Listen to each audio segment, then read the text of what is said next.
D'agneau. Voilà, donc là, on va préparer la croûte d'herbe. Et Donc, je vous il nous laisse faut faire. des noix, puisque c'est noix et herbes.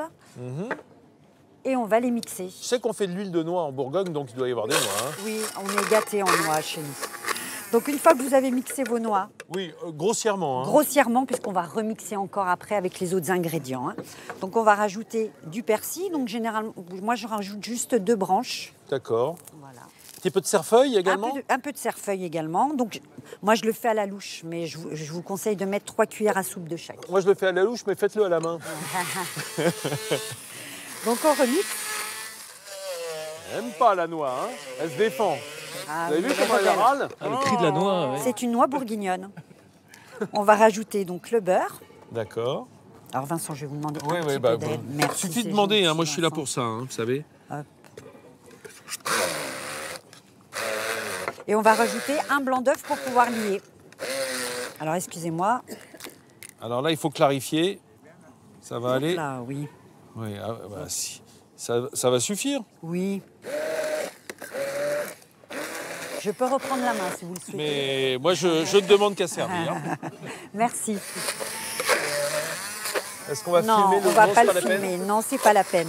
Puisqu'on va faire la cuisson du carré d'agneau au four.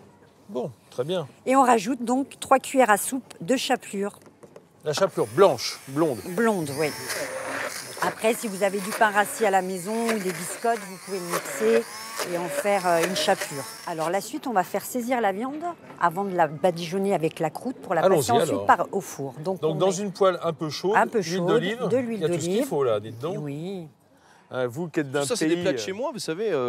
En Italie, en Sicile, on fait de l'agneau avec de l'huile d'olive. La gastronomie française et italienne se ressemblent beaucoup. Oui, ça va vite là, c'est donc. Ça va très très vite. Ah oui, vous avez marqué ça à toute vitesse. Voilà, on veut juste saisir la viande afin que ma farce puisse bien s'adhérer dessus. Voilà. Ah oui, là, on a été carrément très Très vite. vite. Hein. C'est une recette qui va très très C'est vite. vraiment une minute de chaque côté. Voilà. De toute façon, l'agneau, il ne faut pas que ce soit trop cuit. Hein. Non, C'est la bonne faut qu'il cuisson, soit c'est ça. rosé à l'intérieur. Donc là, le but, c'est de garder tous ces sucres en le saisissant. Oh, qu'est-ce qu'ils ont été bien nettoyés, hein, nos petits manchots, nos petites côtes d'agneau. Oui, Là. c'est moi qui les ai travaillés. Ah, c'est magnifique. Non, non, mais C'est il y a un très beau travail. C'est pour faciliter la découpe ensuite et la présentation, effectivement, de... Ah, c'est splendide, du plat. Fanny. Hein, Merci. Vraiment. Vous pouvez le faire chez votre boucher, bien entendu, qui doit être habilité à ce genre de Tout recette. à fait, vous pouvez Alors, demander. comment on fait? Voilà. Alors, là, c'est Alors, il intéressant. suffit de prendre avec une grosse cuillère notre préparation. D'accord. Alors, il ne faut pas hésiter à être généreux. Ah, Donc, bah je le ça, remets dans le on est plat. en Bourgogne, hein, donc générosité. Hein. Tout à fait. Combien de temps ça va passer au four, ça? Très peu de temps, 210 degrés, 15 minutes. Ah oui, d'accord. Maximum 15 minutes. Et si vous l'aimez vraiment rosé, vous pouvez le laisser que 10 minutes.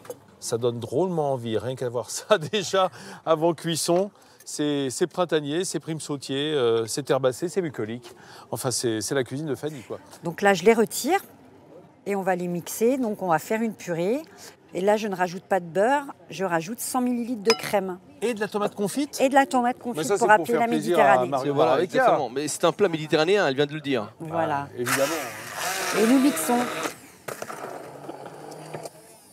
Ah bah ça, là aussi, c'est rapide. Hein. Une fois que c'est cuit, une fois que c'est très cuit à rapide. l'eau salée. Bien sûr, oui. Et voici. Ah ouais, c'est très bien.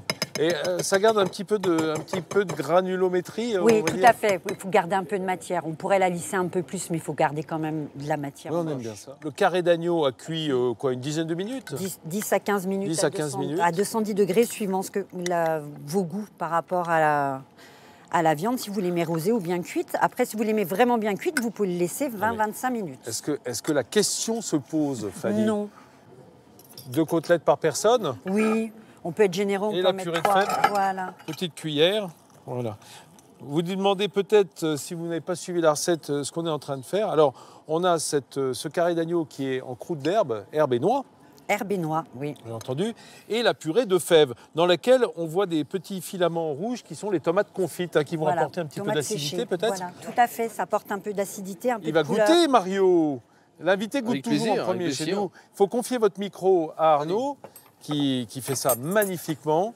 Voilà, il est juste cuit, rosé à l'arête. Ah oui? Alors Oui. Délicieux, j'aurais laissé l'agneau 3 minutes de plus, mais C'est très bon quand même. Ah bah c'est parce Très, qu'on très fait bon. ça au débeauté, hein, qu'on a été un peu vite là. Non, mais la purée est très bonne. Hein. Ah oui, c'est vrai que